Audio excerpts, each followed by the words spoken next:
Welcome back, everybody, for another deep dive. This time we're going way back to 1996 Oh, wow. to revisit a true classic, Michael Porter's What is Strategy? That's a good one. You might be thinking 1996, like, is that even relevant anymore? And trust me, it is. Oh, absolutely. This is like the strategic equivalent of The Godfather. It just never gets old. You know, it's funny you say that because one of the things that's so great about this article is that Porter just cuts through all the noise, right? All the buzzwords around strategy. He just nails down that core idea, that strategy. It's not just about doing things better. It's about doing things differently. He throws down that challenge right from the start. Yeah. Separating operational effectiveness from true strategy. And I'll admit, I've been guilty of kind of mixing those up in the I past. think we all have. But Porter says there's a huge difference. Huge. He says most companies get so caught up in this pursuit of operational effectiveness, Right. squeezing out more efficiency, better quality, faster production. Right. Everybody's trying to do things better. Yeah. And while that's important, it's like everyone's running on this treadmill trying to outdo each other in the same race. Yeah. And he uses this great analogy of the productivity frontier. Yeah. So, like, everybody's trying to reach this peak performance. But the problem is if everyone gets there by doing the same things, Right. nobody has a real advantage. It just becomes a race to the bottom then. Exactly. Just think about, like, budget airlines. Oh, yeah. They all focused on cutting costs, offering no-frills flights. Yeah. Eventually, they all started to look the same. Right. And profits dwindled because no one could really stand out. Perfect example. Uh, So how do we break free of this treadmill? How do we find a different game to play? well, that's where strategic positioning comes in. Okay. Porter says that strategic positioning is about carving out a unique space in the market where you can win, and he outlines 3 key ways to do that. Okay, let's hear it. The first is variety-based positioning. Okay. So you become the master of a specific subset of products or services. So you're not trying to be everything to everyone. Exactly. You find your niche, Okay. and you become the go-to expert in that area. I like it. Think of Jiffy Lube. Okay. They're not trying to be your full-service auto shop. Nope. They do oil changes, and they do them exceptionally well. Yeah, and so they're known for that one thing that they do so well. Exactly. Or look at Vanguard. Okay. They focus on low-cost, predictable investment funds. Makes sense. They're not chasing flashy trends or trying to be everything to every investor. Right. That clear focus is what makes them so successful. So thinking about, our listeners out there, Yeah. where could you apply this variety-based approach? Yeah. What specific skills or services could you specialize in to stand out from the crowd? It's a great question to consider. Yeah. Now, the second way to achieve strategic positioning is needs-based. Needs-based. This means tailoring your offerings to a very specific customer group. Go. IKEA is a classic example. Oh, yeah. They target young furniture buyers who value style and affordability. Makes sense. Everything they do, from the ready-to-assemble furniture to the in-store experience, caters to that specific group's needs. Yeah. They've really, studied their target customer, haven't they? Yeah, they know their customer inside and out, and they've built their whole business around them. So smart. Exactly, and that's what makes them so successful. Compare that to a high-end furniture store offering custom pieces and personalized consultations. Totally different game. Completely different game. They're targeting a different customer with different needs. So for you listening out there, who's your ideal customer? What unique needs could you fulfill that no one else is addressing? Right. Maybe it's a particular industry, Yeah, a specific demographic, even a certain type of problem could be. that you're uniquely equipped to solve. That's the key question. Yeah. And finally, we have access-based positioning. Access-based? This is all about how you reach your customers. Okay. Think of Carmike Cinemas. Okay. They thrive in small towns where they can operate lean, standardized theaters Yeah. and often face little competition. Interesting. Their strategy is built around Access being the only show in town. So instead of trying to compete in these, really crowded markets, Right. they found a way to dominate these underserved areas. Exactly. Yeah. So when you think about your own work or your career, Yeah. are there unique ways that you can reach your target audience? That's a good question. Maybe it's through a specific platform, Uh-huh. a niche network, or even a certain communication style that sets you apart.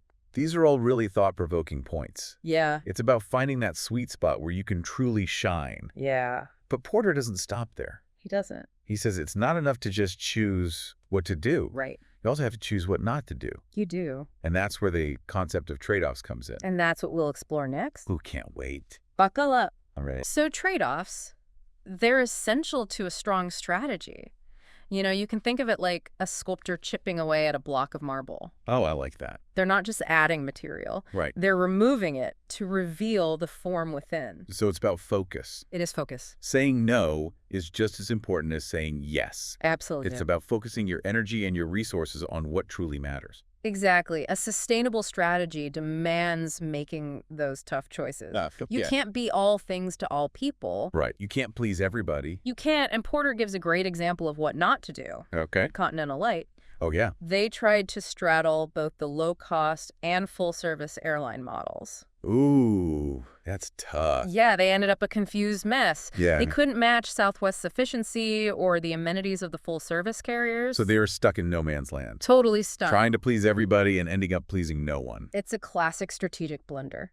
Yeah. And what's fascinating is Porter points out that even the best companies have to make these tough calls. Absolutely. Even companies known for quality and efficiency, like Honda and Toyota, Really? they have to cut features sometimes to keep prices competitive.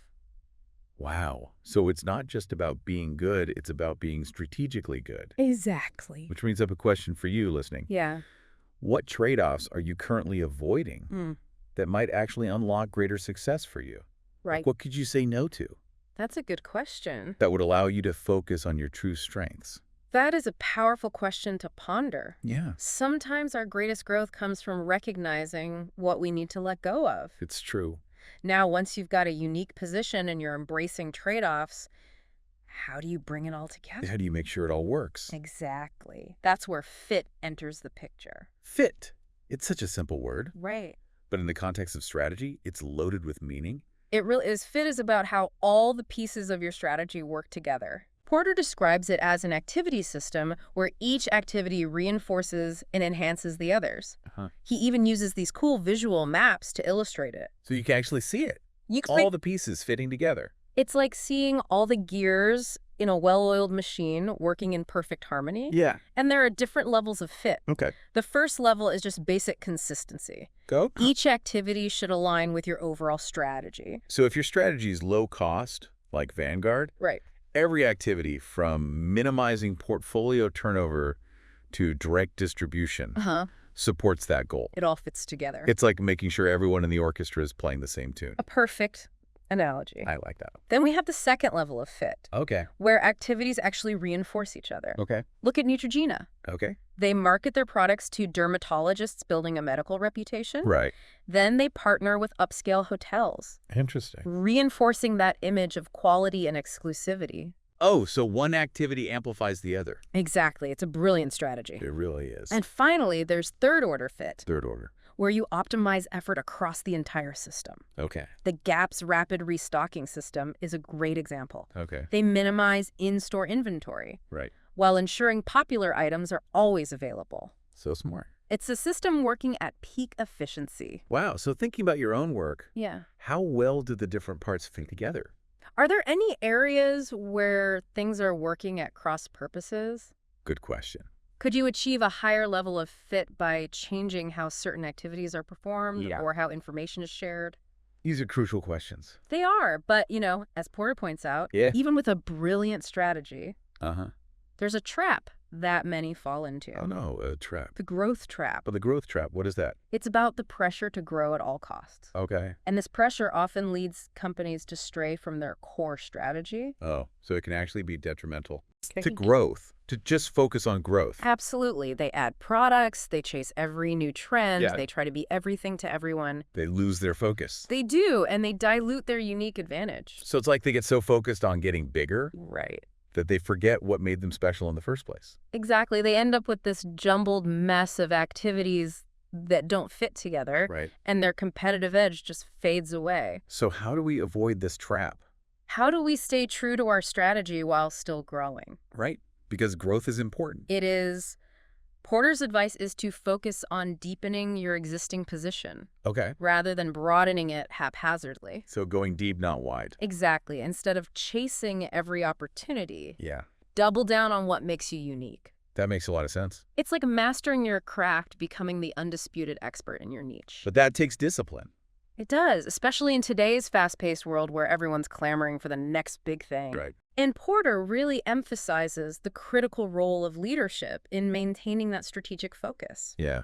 It's the leader's job to say no to distractions and enforce the necessary trade-offs, Right. even when they're facing pressure to grow. So it's about having courage It is courage. to stay true to your strategy, even when it means making unpopular choices or resisting the temptation to follow the crowd. It's not easy, but it's essential. Yeah.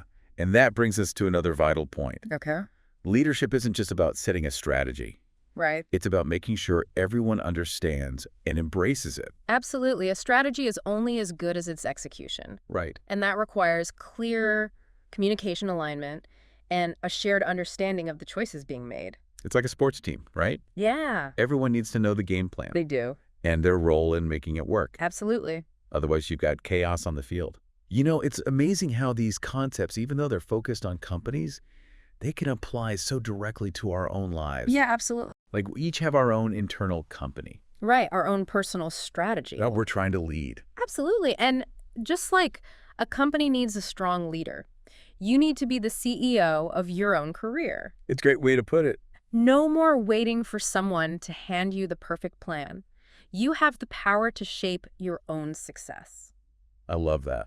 So we're not just talking about climbing the corporate ladder. Right. This is about crafting a career that truly aligns with your values, your strengths, and your ambitions. So being intentional Exactly. about where you're going and how you're going to get there. And that means having the guts to make those tough choices. Yeah. Stay focused on your goals and resist the urge to chase every shiny new opportunity that pops up. Yeah, it's so easy to get distracted, isn't it? It is. It's so easy. But having that discipline Yeah, you got to stay focused. to stay the course. Yeah, absolutely. And it's about being intentional with your time, your energy, and your skills. It's not just working hard. No, It's working smart. it's working smart. Couldn't have said it better myself. And here's where things get really interesting. Okay. Remember those activity system maps Yeah. that Porter uses to visualize how a company's operations fit together? Right. You can actually apply that same concept to your own career. You can. It's so powerful. Wait, so I can create my own personal activity system map. But absolutely. How would that work? Well, it's a powerful exercise. Okay.